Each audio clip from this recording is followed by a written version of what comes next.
के छोड़ी जान जे बही ससुरबा कोना के छोड़ी जान जे बही ससुरबा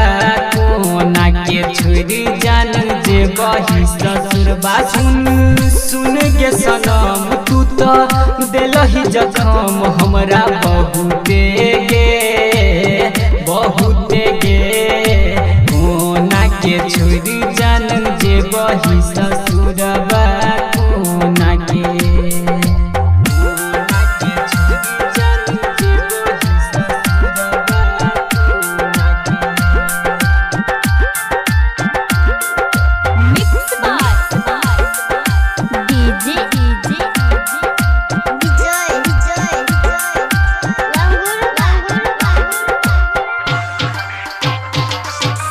पहिले तो कहई चलही नहीं छोड़बू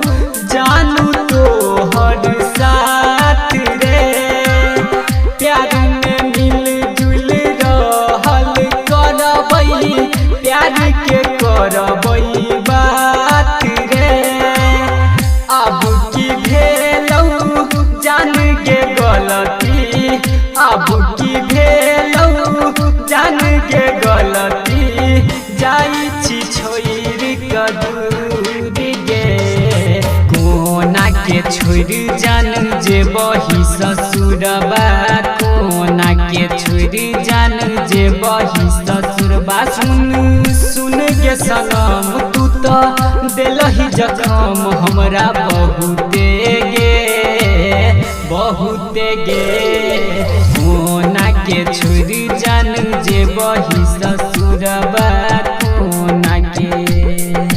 अभी आप सुन रहे हैं खोना से मैथिली म्यूजिक की शानदार प्रस्तुति।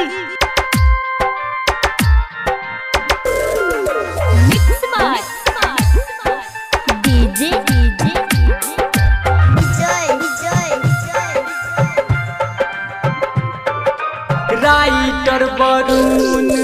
करई छौ जान तोरे इकरार गे कोना को भूल गेलही तू हमारा बचपन वाला प्यार के आशिकी अखिलेश देव दीवाना के